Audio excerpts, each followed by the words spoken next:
Jā, man nesanāca, nu, Ralfam sanāca. Laikam viņš ir vairāk iemācījies nekā es. Jā, nu, Skatāmies. Jā.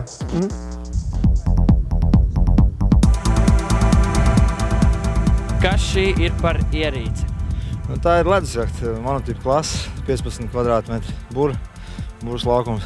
Nu, 3 slīdes, 2 ir divām, brauc ar vienu stūrē.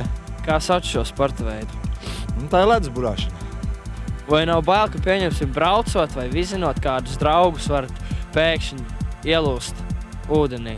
Un ja kaut kas tāds notiek, tad kā būtu jārīkojās? Nu, principā nav bail, tāpēc, ka ledus ir šodien pietiekoši biezs. Es domāju, ka tur nav problēma. Bet, protams, ka gadās kaut kas, un Ķīšzarā vai kur Lielupē, teiksim, visas tās vietas ir zināmas. Bet, nu, tad, kad ledus ir plāns, tad ir tā, kā ir. Bet, nu, parasti cilvēki nebrauc pa plānu ledu, brauc tur, kur ir biezs ledus vai arī, teiksim, respektīvi tur, kur daudz maz zināmas vietas. Ar ko ledus burāšanā atšķirās no burāšanas vasarā? Īpaši ne ar ko, te, protams, ir cits leņķis pret vēju un mazliet ir savādāk tā taktika un viss. Bet, nu, buras princips un viss pārējais ir tāds pats. Tā kā vienkārši ir jābrauc. Tad var saprast, kā tas ir. Kad es pirmo reizi ierados Semā, Valters ar Ketiju visu laiku lielījās, ka viņi var izbaudīt šādas tādas ekstrēmas nodarbus, tad nu tagad skatieties, es braukšu ledus burāšanā, bet jūs nekad to neesat darījuši. Unikāla iespēja un es to izmantošu.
Es pat nezinu, tas ir vārdos neizsakāms prieks, kādas esmu guvis.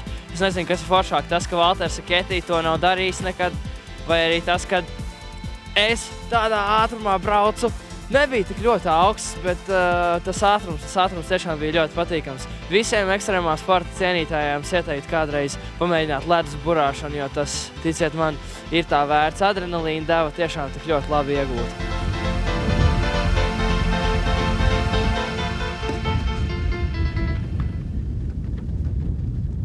I'm